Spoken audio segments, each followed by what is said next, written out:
Hey everybody, Mike Strauss coming back at you. I have another interview for you. This time up, Mr. Tony Gravely has a big fight coming up here at CES 55, March 29th at the end of the month in Hartford, Connecticut. He's going to be fighting Mr. Darren Mims for the 135-pound title. Super cool guy. Before we get to the interview, you guys can find my content at bjpenn.com, Low Kick, as well as Cage Side Press. Don't forget my YouTube channel, Mike Strauss, aka Strauss21. Now back to the real reason why you're listening. Here is my conversation with Mr. Tony Gravely. Enjoy. I want to welcome Mr. Tony Gravely to the show for the first time. Has a big fight coming up here at CES 55 at the end of the month on March 29th. And man, this is a big fight for you, right? Yes, sir. It's pretty big. I'm just glad to have a fight and glad to get back in the cage.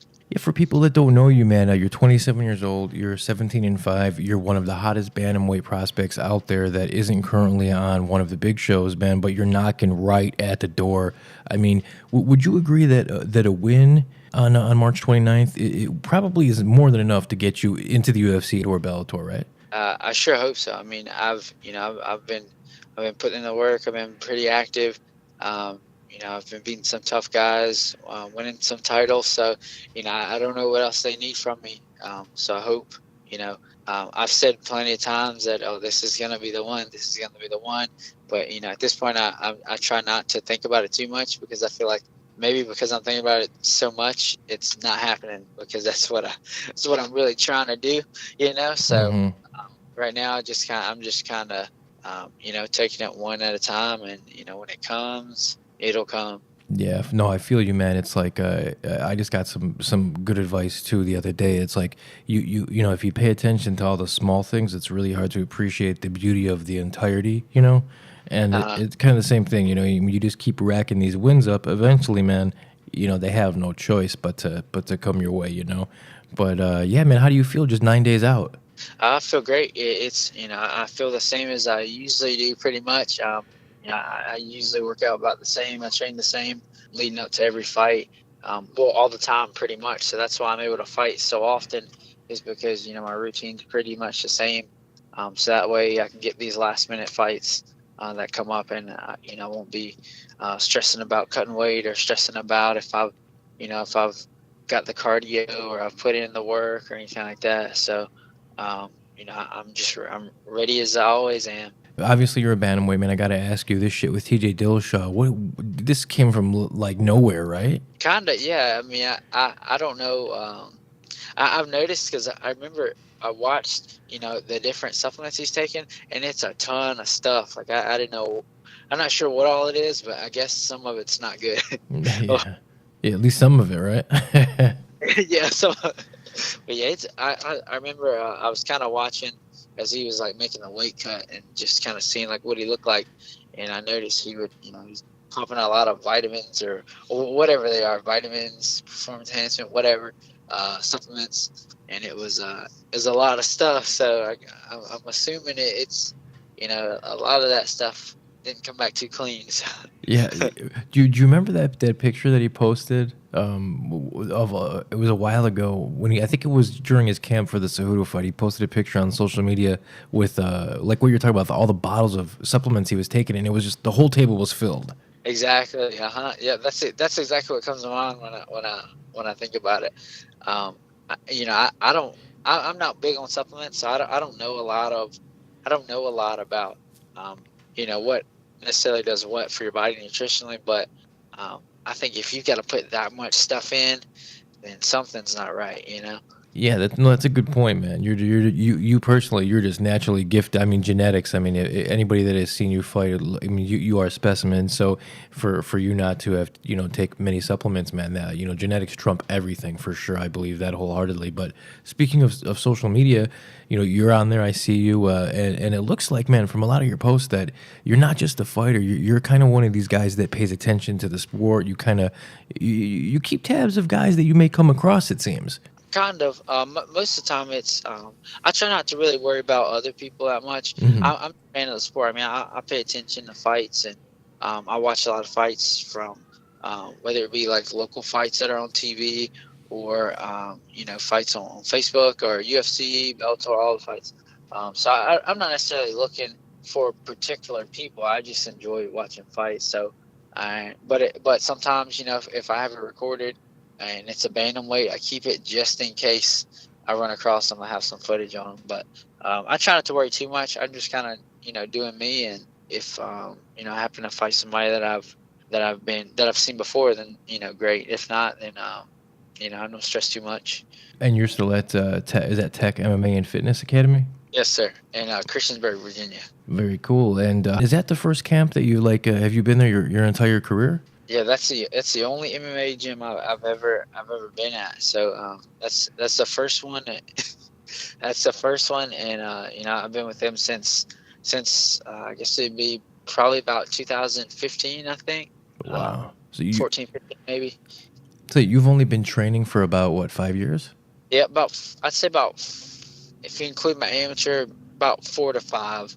Wow. 4 to 5. So you've reached. I mean, you've reached a very significant high level in the sport. I mean, you're knocking on the highest level in just 5 years, man. I mean, I know you don't want to toot your own horn, but you got to be pretty happy with what you've accomplished so far, right? Yeah, I'm pretty happy. I mean, I think it's a combination of everything that I've gotten from wrestling and the martial arts that I've done growing up.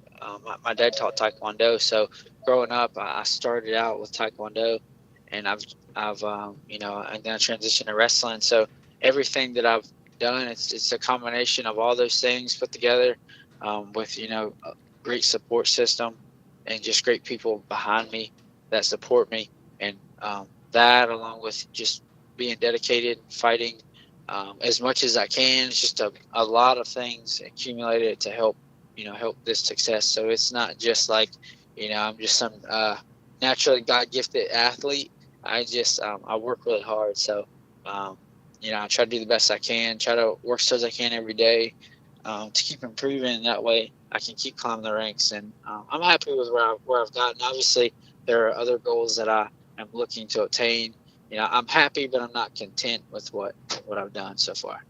Yeah, absolutely. Good. That's a very good way to put it. And it sounds like some form of martial arts has always been a part of your life. So that's very cool, man. It seems like this is just the next transition for you then. Yeah, it is. It's just I feel like everything I've done in my life has led to this moment. Whether it be one thing happened with Taekwondo, and then the wrestling, and now I'm just putting it all together into MMA. So it's all definitely played its own role, an important role in where I am now. Well, I can't wait, man. It's going to be an exciting night of fights. It's CES 55, March 29th in Hartford, Connecticut. You're fighting for the bantamweight title, Darren Mima. I want to give you a few minutes here, though, man, to shout out your coaches, sponsors, whatever you would like. The floor is yours, man. I'd like to thank my wife, Kayla. She's a big support system.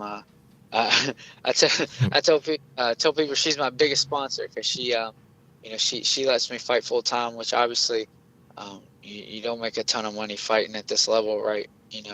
Where I'm at right now. So obviously the goal is the big stage, you get more money, but she supports a lot of things, all of my fighting, and she's made just as many sacrifices as I have. So she's a really big factor in my success, along with my parents.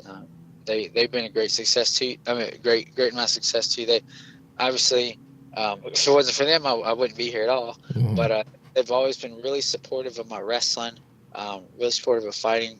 They've been to every fight, no matter whether it's in Rhode Island or New Jersey or wherever. They even, my fight got canceled for California. They even they had their plane tickets to go to California, and the fight got canceled, and they actually they couldn't get their money back, so they had to go on like a mini vacation in California. But I mean, they'll go anywhere. I'm sorry, I got a lot of. I've got some big thank yous. Usually, it's all good. It's all good, brother. Too much more time.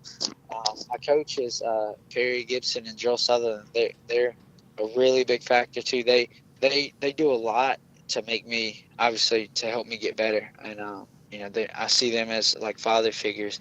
They ever since I've been in the gym, they've always dedicated extra time to me to help me succeed, and they do whatever they can to make that happen. I'd like to thank all my teammates at Tech MMA and Fitness Academy. those guys push me every day. All the people that are in the fitness classes, the kids that I teach, they help me too, whether they know it or not. They help me hold myself to a higher standard and make sure that I'm being the role model that they need. And I like to thank all of my sponsors, Record Tactical Concepts, SAS Builders, Snyder and Associates. I'm trying to remember my. Too many sponsors is not a bad I thing. know it's a good. I've got a lot of people that support me. So I try not to miss everybody. Sometimes I accidentally do, and I feel bad. I go back and like, man, I wish I would have got those people, but I just want to make sure that I get everybody, because it's not just me that's doing this. It's everybody, along with everybody that supports me, all my family, friends, everybody. If it wasn't for them, I wouldn't be where I am. Because they, obviously their love and support is, helps build me up. Win or loss, they're always there. They help keep me level-headed, and they keep me humble, and they keep me moving forward, and keep me tough. So I can be more grateful for the combination of all the people that I've had in my life, and that I'm sure more people will come into my life, and some will come, some will go, but I think for everybody that's came and stayed and played their role in helping me succeed and reach my dreams. Well done, my man. I can't wait. CES 55, March 29th in Hartford, Connecticut, going for the bantamweight title, and hopefully onto greener pastures, so to speak. So best of luck to you, man. Thank you so much, and thank you very much for the interview and the coverage. It really does mean a lot.